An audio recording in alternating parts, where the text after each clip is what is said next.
Maraming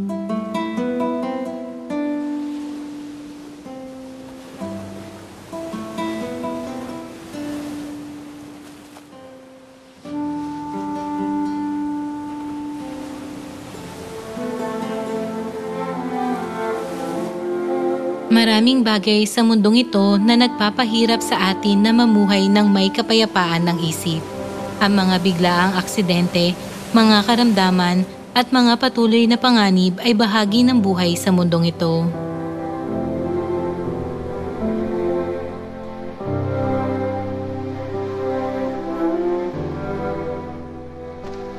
Tanging ang Diyos Ama na siyang nagpapala sa atin ng walang hanggang kaharian ng langit ang makakapagprotekta sa atin mula sa lahat ng panganib na ito magpakailanman.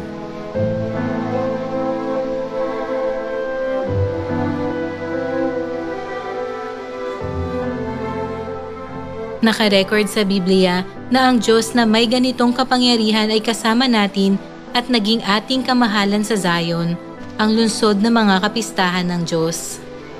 Nililigtas ng Diyos ang kanyang mga anak mula sa lahat ng panganib.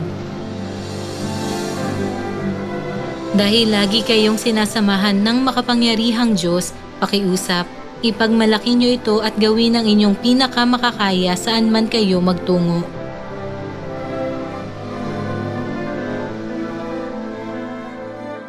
Sa pakikibahagi sa banal na katawan ng Diyos sa Paskwa, kayo ay nalilinis mula sa inyong makasalanang kalagayan at mananatili sa Diyos.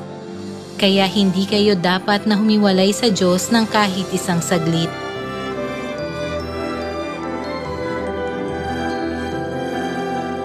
Upang maprotektahan mula sa panganib, hindi kayo dapat na humiwalay sa Diyos. Ang pananatili sa Diyos ay ang paraan upang magkaroon kayo ng kapayapaan magpakailanman.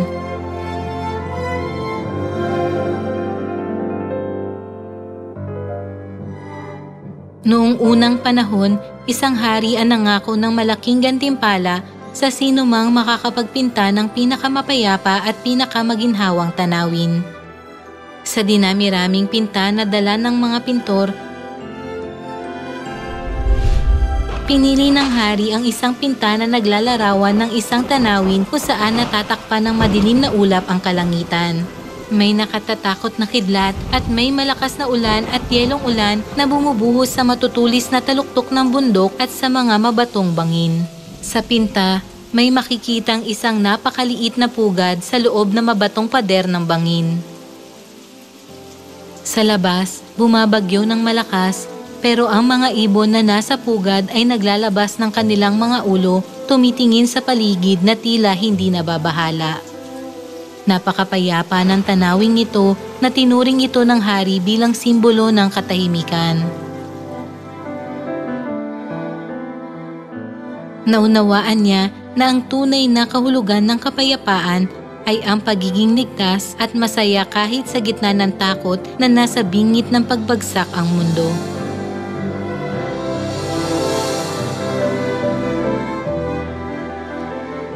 Ngayon, kahit na dumating sa inyo ang maraming sakuna, kayo ay nasa ilalim ng proteksyon ng Diyos sa ligtas na kanlungan ng Zion kung saan nananahan ng Diyos. Hindi ba't ipinagdiwang niyo ang Paskwa para makatakas mula sa mga sakuna, para makatanggap ng buhay na walang hanggan, at para makapasok sa kaharian ng langit kung saan walang mga sakuna at tanging kapayapaan ang mayroon? Sinabi ng Diyos, huwag kayong matakot. Sa anumang panganib, lagi ko kayong sasamahan. Sa kabilang banda, kung hindi kayo lalakad kasama ng Diyos o lalapit sa Kanya, hindi kayo makakatakas mula sa mga sakuna.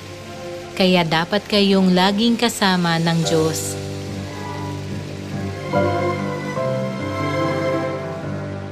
Gaya ng nagpakumbaba ang Diyos sa pagparito sa anyo ng isang tao, dapat kayong maglingkod sa iba ng may kapakumbabaan, tinuturing sila na mas mabuti kaysa sa inyong sarili.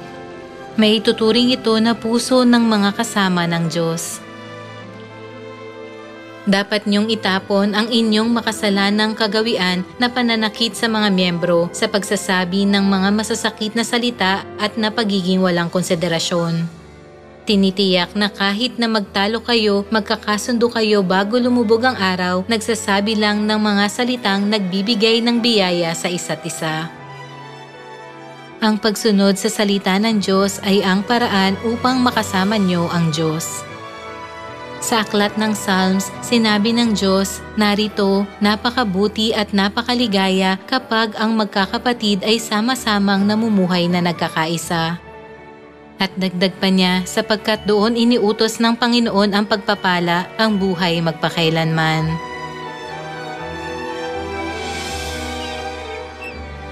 Pag nagkakaisa kayo sa pag-ibig, poprotektahan kayo ng Diyos at aakayin kayo tungo sa kaharian ng langit.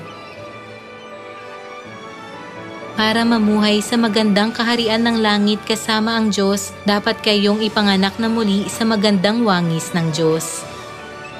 Bilang mga mamamayan ng kaharian ng langit, dapat kayong magsikap na magkasundo at magkaroon ng sigasig para sa pananampalataya. Pinoprotektahan ng Diyos ang kanyang mga anak sa Zion para iligtas sila mula sa nagniningas na parusa ng impyerno. Binabago ang kanilang anyo at mga puso para maging maganda sila at inaakay sila tungo sa kaharian ng langit.